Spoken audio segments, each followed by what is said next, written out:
अच्छा, पूरे जहां कहीं भी रस भाव से ठाकुर जी की सेवा होती है, अनेक स्थानों पर महाराज जी बीड़ा का भोग लगता है। हमारे वृंदावन में बीड़ी का भोग लगता, बीड़ी छोटी छोटी। क्यों?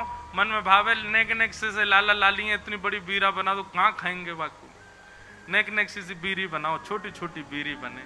हमारे वृंदावन में नंदगांव जाओ और कहीं जाओ, इतने बड़े बड़े बीड़ा रहे। बीड़ा बीड़ी समझ रहे हैं ना, कैसे के बाबा जा ये नहीं है बाबा दूर तक कर रहे हैं, वो बीरी नहीं है, बीरी पानते कहीं बीरी। जय हो भैया अरे राम, प्रियालाल जी की सेवा में बीरी बढ़िया भैया, मैंने पूछ ली। पान की जो सेवा रे बात बीरी के हैं, और बीड़ा के वो बड़ो रे, छोटी रे वो बीरी। तो छबीलदास जी तांबुली ये भी देवबंद के थे, इनको भी महाप्रभु जी की बड़ी याद आई। और आप भी महाराज सब छोड़ छाड़ करके वृंदावन आ गए। बोले कि वहीं जाके छोटी छोटी बीड़ी बनाऊंगा, राधा वल्लभ लाल जी को पवाए करूंगा। आए, आकर के महाप्रभु जी के चरणों में प्रणाम किया और प्रणाम करके कहा मुझे सेवा प्रदान करो। बहुत ध्यान से सुनना सब लोग। महाप्रभु जी बोले क्या सेवा करोगे? बोले हम पे तो एक ही काम आवे, बीड़ी बनावेंगे, प्रियालाल जी आप बनाओ।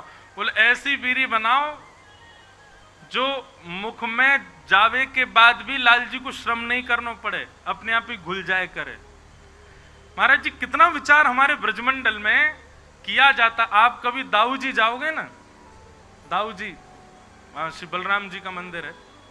महाराज जी दाऊ जी में शाम को जब ठाकुर जी का दाऊ जी का प्रसाद बनता है, इतनी छोटी छोटी पूड़ी बनती हैं। मैंने पूछी गुसाई जी इतनी छोटी पूड़ी काय को? बोले कहीं तोड़वे में श्रम नहीं है, जा पूरी पूड़ी उठाओ, सब्जी लगाओ, खा जाओ। मैंने की भैया ये लाड़ प्यार करके मूड हम नहीं बैठा रखे ठाकुर जी इतना लाड़ करें ठाकुर जी से, बताओ ऐसी छोटी छोटी पूरी ये तोड़नी नहीं पड़ जाए। ऐसे हमारे ब्रजमंडल की सेवा है भैया।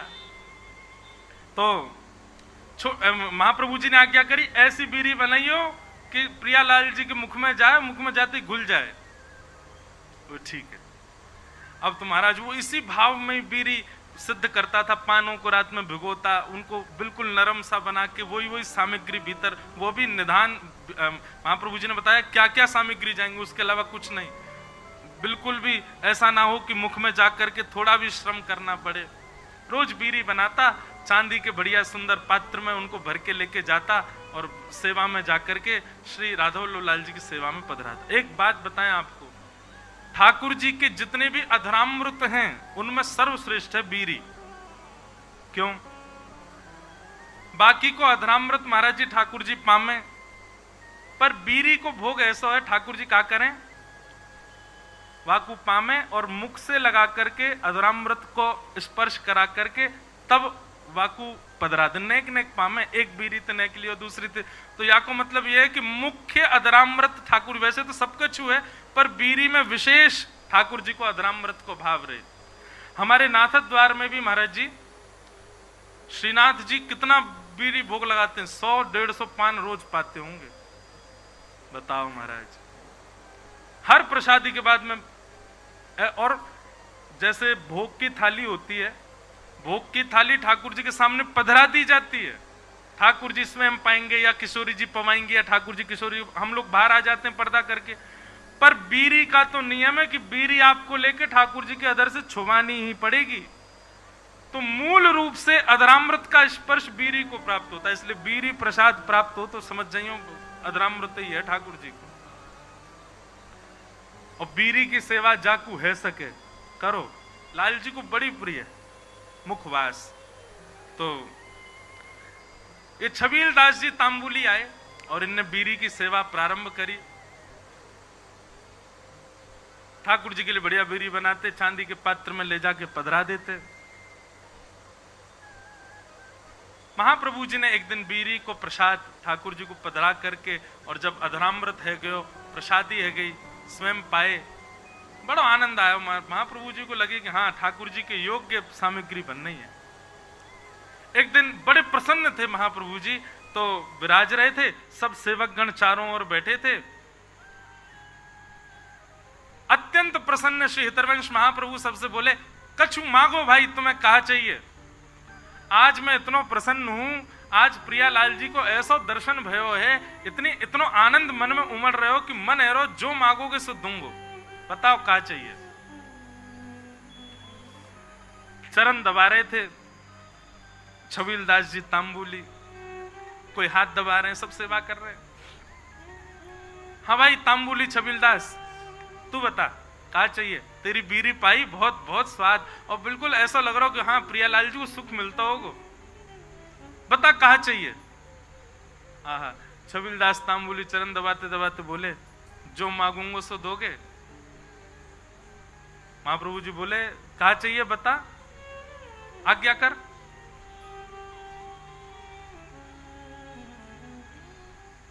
सावधानी से सुनो, बता कहा चाहिए।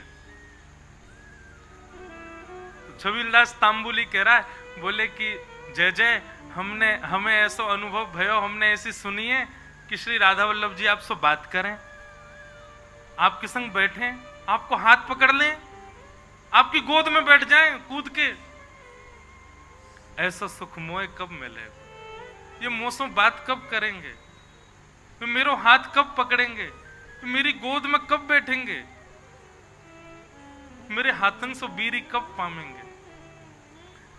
आपको देना है तो महाप्रभु जी बस यही कृपा कर दो कि श्री राधा वल्लभ लाल जी प्रत्यक्ष काउदना मेरे सामने प्रकट हो जाएं, और जैसी लीला आपके संग करें, मेरी गोदी में भी कूद के बैठ जाएं एक दिन, मुझको भी वो सुख मिले, ऐसा अनुग्रह कर दो। महाप्रभु जी प्रसन्न भाव में उठ रहे थे, धीरे धीरे अपनी सामग्रियां उठा रहे थे, संध्या के लिए जा रहे थे, और जाते जाते ऐसे ही बोल गए, चल ठीक है दियो, राधा वल्लभ जी कृपा करेंगे तो पे, और चले गए जमुना जी। कोई ऐसा भी नहीं कि विधि विधान से बैठ के आशीष दिया हो, उठ के जाते जाते बोल गए, चल दियो, कृपा करेंगे। नेत्र सजल है, बोले अब कब होगी कृपा ये तो जाने नहीं, पर गुरु आज्ञा है तो निश्चित कृपा होएगी। स्नान ध्यान करके वो भी बीरी की सेवा तैयार सिद्ध करने लगो, और बीरी सिद्ध करके महाराज जैसे ही लेकर के राधा वल्लभ जी मंदिर में आयो, संयोग से कोई भी नहीं मंदिर में, अकेलो छबील दास तांबुली बीरी भोग लेकर के भीतर गयो, ढूंढने लगो, कोई सखी मिले, सहचरी मिले, कोई सेवक मिले तो दम भैया अंदर पधराए दो। जैसे ही समीप गयो तभी कहा, देखो युगल सरकार दोनों एक दूसरे गले में गलवैया डाले, अपनी एक एक कमर पे हाथ धरे, और मंद मंद मुस्कुराते भय अपने एक दूसरे के प्रति ऐसे शीश झुकाए करके, और वह तांबुली को देख करके और मंद मंद मुस्कुरा रहे हैं, और मंद मंद मुस्कुरा करके श्री जी इशारों कर रही हैं, इतकुआ अब तुम। अच्छा एक बात, हाँ वो तो बताना भूल ही गया मैं, जब उसने महाराज जी महाप्रभु जी से यह आज्ञा मांगी कि आप ऐसा अनुग्रह करो कि प्रियालाल जी मुझको प्रत्यक्ष दिखें, तब महाप्रभु जी कह में सह पाएगा उनके स्वरूप को। वो अगर प्रकट है गए तो उनके स्वरूप माधुरी, रूप माधुरी को झेल लेगो ना, झेल लेगो तो को आशीष दूंगो। तो माने कही रूप देखने के बाद झेलनो ही ना है, प्राण निकल जाए, बस रूप दिख जाए एक बार, वाक्य बात। अच्छा क्योंकि एक बात बताएं, सहचरी भाव में और अंतरंग भाव में प्रियालाल जी तो अपनी लीला करते हैं, आपको तो बस प्रवेश मिल जाता है, और कहीं उनकी छवि देख करके आप बेहोश हो गए तो कई जगह महाराज जी हमारे वृंदावन रस रीति में उसको अपराध माना जाता है। आपने जरूर अपनी गुरु निष्ठा में कोई कमी छोड़ी होगी, जरूर अपनी निष्ठा भाव, इसीलिए आप उस छवि के भाव को सहन नहीं कर पाए। इसलिए महाप्रभु जी ने कहा झेल लेगो, झेल पावेगो स्वरूप को। छबील दास बोलो आप कृपा करोगे तो सब संभव हो जाएगा। तो महाप्रभु जी कहेगा हाँ ठीक है, होगी कृपा। आज जैसी आयो, और आज महाराज बस थोड़ी देर पहले की बात है, महाप्रभु जी कह के गए कृपा होएगी, इतने में ही वो बीड़ी लेके आयो, इतने में तो कृपा है गई। प्रिया प्रियतम साक्षात खड़े वहां के सामने, श्री जी इशारा कर रही है, इतकुआ छबीलदास के 2 बार तो नेत्र बंद भये, हाथ पाम वाके होश में नहीं, ठंडो पड़ गयो पूरो, कभी इतकू जावे कभी उतकू, बस गिरवे ही वारो। इतने में ही माने महाप्रभु जी को स्मरण कियो। हितवंश महाप्रभु को स्मरण करते तुरंत चेतना आ गई। मानो गुरु ही कृपा करके ये बल दे रहे हैं कि प्रिया प्रियतम को देखो, उनकी बिना कृपा के देखे ही नहीं पाओगे वह स्वरूप को। छबीलदास सामने खड़ो है, अब कहां बोले ठाकुर जी से। ठाकुर जी तो मंद मंद मुस्कुरा रहे हैं। श्री जी कह रही हैं जोर से मत मुस्कुरा दी, प्राण निकल जाएंगे आके। ऐसी छवि ठाकुर जी की। ठाकुर जी बोले खड़ो ही रहेगो, कछु करेगो भी। छबीलदास बोलो मुंह पे तो कछु आ भी ना, कहा करूं जय जय। बोले कहा करूं कहा। वो दूर डिबिया लेके खड़ो बीरी की, इतकुआ बीरी पवा। अब वो गयो महाराज, हाथ पांव कांप रहे वाके, ऐसे डिबिया खोल के और ठाकुर जी के आगे पधराई दी। ठाकुर जी बोले बाबरो ही है बिल्कुल ही। अरे निज करसों उठा बीरी और मुंह में पवाए दे, इतना विलंब काय को करे। जैसी बीरी उठाए करके ठाकुर जी के सन्मुख करी। ठाकुर जी इशारों के नहीं, पहले श्री जी को पवा। श्री जी ने बीच में से बीरी आधी तोड़ करके मुख में लाई। बोले अब अधरामृत मुंह को पवा।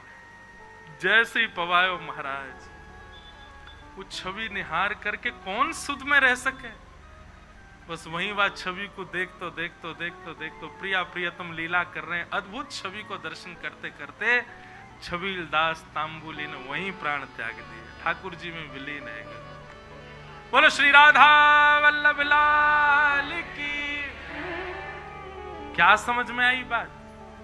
भजन के प्रताप से, आपके भाव के प्रताप से कभी प्रिया प्रियतम दिख भी गए तो देखवे की सामर्थ्य और वास में कहा करनो, ये सामर्थ्य भी गुरु प्रदान करेंगे। या हमारी गुरु शरणागति लो भैया। गुरु आज्ञा के बिना या गुरु कृपा के बिना प्रिया प्रियतम दिख गए तो हम झेले ही नहीं पाएंगे। और फिर क्या फायदा वास स्वरूप को देखवे को, जाके काजे हमने सबका चुकियो, वही के प्रति हमारा भाव नहीं रह पाए। ऐसे श्री हितवंश महाप्रभु ने कृपा करके दर्शन कराए। महाप्रभु जी की कृपा अन्य अन्य भावों में सबको दिखती रही, होती रही। अब बड़े सुंदर 2 चरित्र और हैं, इनको सुना करके फिर हम श्री हितवंश महाप्रभु के 2 दिवसीय जो चरित्र हमने सुने भक्तमाल जी में, उसको विराम देंगे। और फिर कल से रसिक शिरोमणि स्वामी श्री हरिदास जी महाराज का चरित्र हम लोग श्रवण करेंगे। कल स्वामी जी का प्राकट्य उत्सव होगा और समय रहा तो श्री वृंदावन बिहारी लाल भी प्रकट होंगे। बधाई की व्यवस्था कर लियो महाराज जी। बधाई के रूप में कछु ने पुष्प ही मंगाए दें, वही लुटाए देंगे सबन पे हैं, उन्हीं को धर धर के ले जाएंगे उस संग में। कल स्वामी जी को प्राकट्य भी होगा और समय रहो तो श्री बिहारी जी का प्राकट्य भी होगा। अब जो महाराज जी चरित्र है आगे, स्वामी जी के परम अनन्य रसिक भक्त हुए विठल दास जी। विठल दास जी नहीं, विठल दास जी। हितवंश महाप्रभु का जहां कहीं भी चित्र आप लोग देख रहे हैं वो विठल दास जी की ही कृपा है। उन्होंने ही सबसे प्रथम चित्र निर्माण करवाया था श्री ठाकुर जी, श्री महाप्रभु जी का। तो ऐसा भाव आता है कि महाप्रभु जी का यश सुनकर के और श्री राधा वल्लभ लाल जी की कीर्ति सुनकर के श्री विठल दास जी सब परिकर सब परिवार वृंदावन आ गए, सब छोड़ छाड़ के। बहुत ध्यान से सुनो,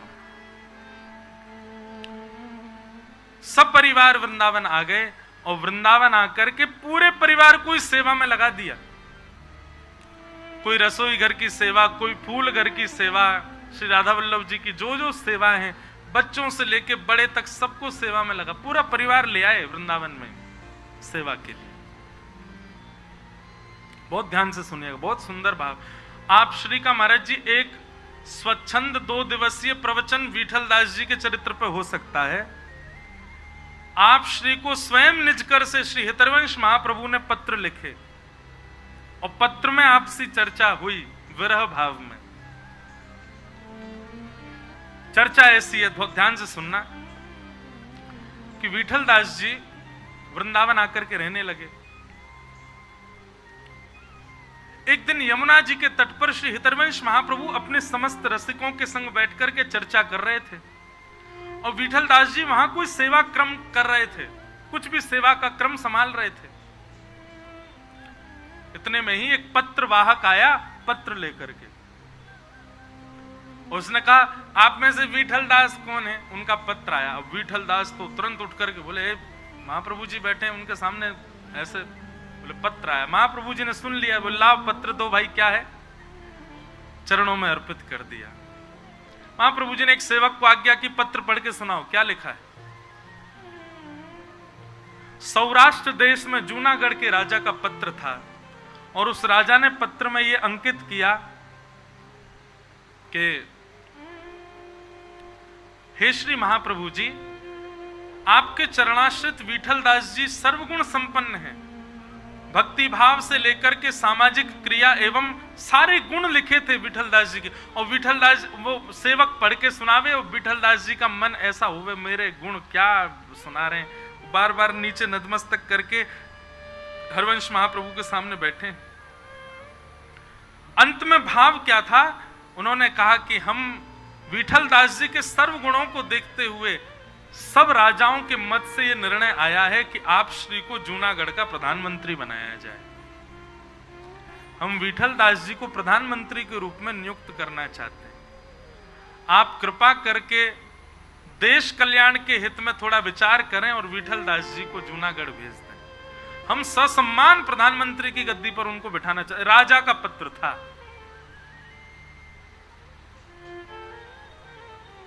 प्रधानमंत्री शब्द सुनते ही वहां बैठे सबके कान खड़े हो गए और सब विठल दास जी को देखें।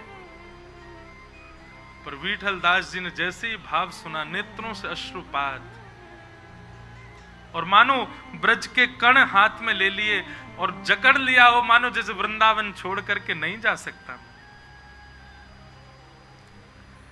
महाप्रभु जी बोले विठल दास बधाई हो, क्या शुभ समाचार सुनाई दिया है आज। हमारा विठल दास प्रधानमंत्री बनेगा। जूनागढ़ के राजा ने निमंत्रण किया है, अब तो तैयारी हो। विठल दास जी नीचे नेत्र करके बैठे। ऊपर जब मुख किया तो नेत्र लाल पड़े हैं, चेहरे का ताम्र वर्ण हो गया, नेत्रों से अविरल अश्रुधार। क्या बात है, क्यों रो रहे हो? प्राण धन राधा वल्लभ, जीवन धन हित हरिवंश। मेरे प्राण राधा वल्लभ हैं और जीवन आप हैं गुरुवर, मैं आपको छोड़ करके कैसे जा सकता हूं? श्री वृंदावन सर्वस्व है। वृंदावन से विलग होने की चर्चा भी कोई करे, अरे स्वप्न में विचार नहीं कर सकता मैं। आज मुझे अपने ऊपर कष्ट लगता है कि मैं क्यों इतने गुण युक्त हूं कि जिन गुणों को देख करके मुझे कोई प्रधानमंत्री, जिन गुणों से राधा वल्लभ जी छूट रहे हैं, जिन गुणों से वृंदावन छूट रहा, जिन गुणों से मेरे गुरुदेव के चरणारविंद छूट रहे हैं, उन गुणों पर आज मुझे क्रोध आ रहा है कि ये गुण क्यों है मेरे अंदर। महाप्रभु जी ने समीप बुलाया, विठल दास इधर आओ। सिर पर हाथ फेरने लगे। देखो, हम सबके जीवन में जब दुख आता है, बहुत ध्यानपूर्वक सुनिएगा महाप्रभु जी की वाणी, हम सबके जीवन में जब दुख आता है तो हम क्या कहते हैं? प्रारब्ध है, भोग लो।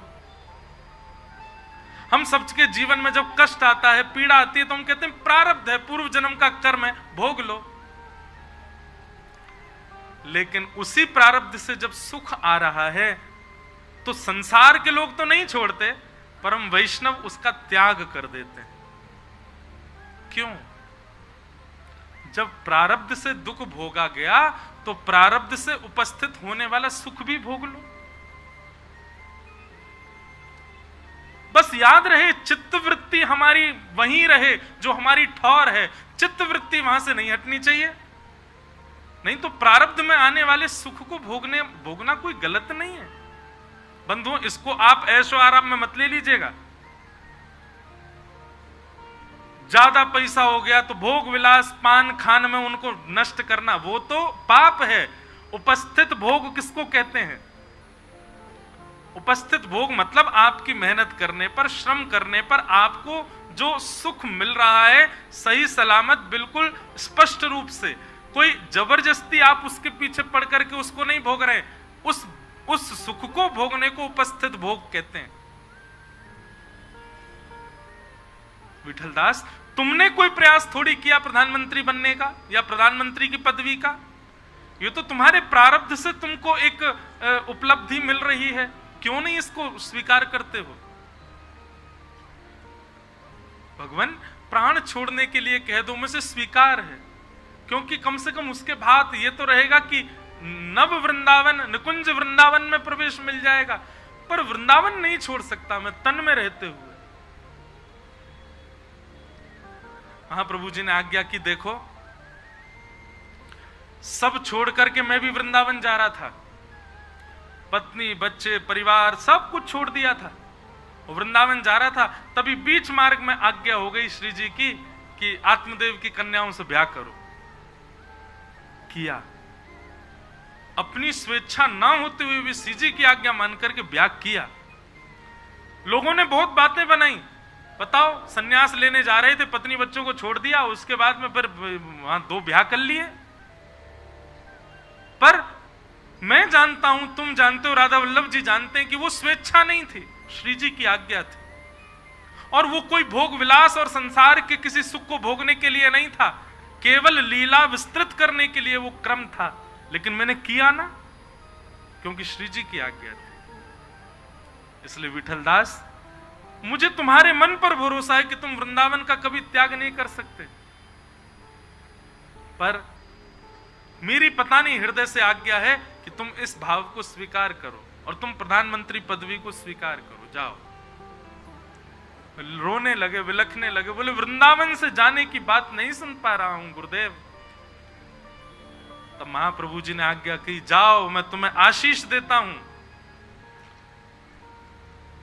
अब तक तुम वृंदावन में रहते थे, पर अब वृंदावन तुम में विराजमान रहेगा।